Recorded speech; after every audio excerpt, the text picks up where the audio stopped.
pasok! Nice one!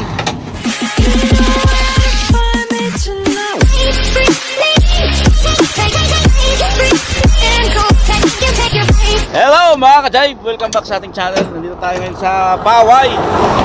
Kasama ang isang pinakamagaling na welder. Yan.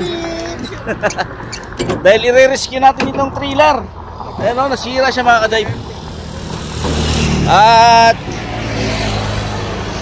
lalagay natin yung bollards dito sa medyo tabi. Yan, para hindi siya mabangga. Yan, may kasama pa tayong mekaniko dito at saka operator. Yan, so i-stand lang natin to. Yan, so ilalagay lang natin yung stand mga ka-jive. Tapos ihilahin natin tong tractor head dahil ito yung sira. Yan mga ka-jive, kailangan matanggal yan. Kaya tinataas yun doon mga ka-jive, para matanggal natin yung tractor head. Ito.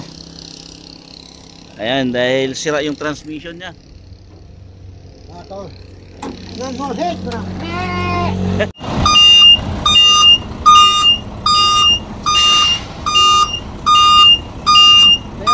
Whoop!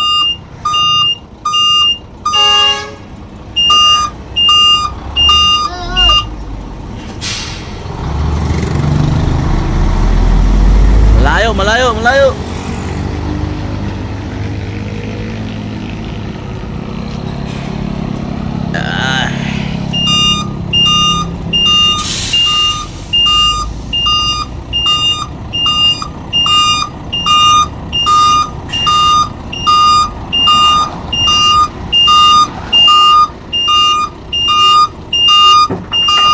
Yung pasok.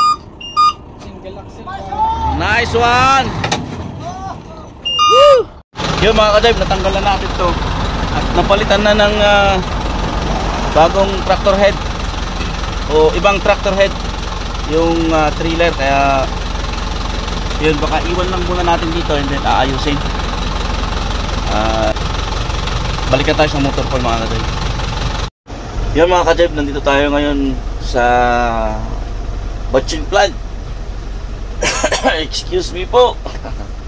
Ayan, so tapos na tayo doon sa trailer kanina. So dito muna tayo, maghintay tayo kung ano yung papagawa sa atin dito mga ka-jive. Dahil hindi pa pwedeng panghakot ng aggregates itong unit ko. Dahil nga nung nakaraan mga ka-jive, inahuli ito at na-impound, no? So inaayos pa yung sinisettle pa. Pero pag ma-settle na is okay na. Binigay lang sa atin yung release stub kahapon. Then nakuha natin mga ka-jive sa police station ng Badok. Ayan. So nagkaroon nga ng violation yung unit yung company. Pero sinettle na. Kaya yun, hindi pa daw pwedeng gamitin mga ka-jive. Kaya dito muna tayo. Natusan tayong mag-stay dito. At itignan natin kung anong magagawa natin dito. At ayan, umuulan na naman mga ka-jive. Ayan, umuulan dahil may bagyo. Signal number 1 tayo dito sa Ilocos Norte. Ayan, may bagyong Merasol. Ayan, ingat-ingat mga ka-jive. So tignan natin kung anong magagawa natin dito.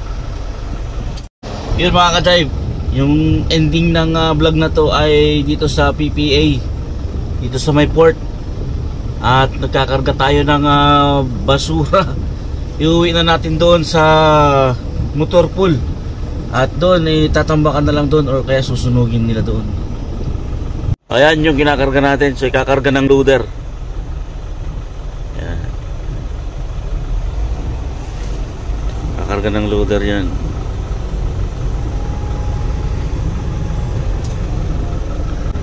Kakarga niya sa atin yung mga yan, no?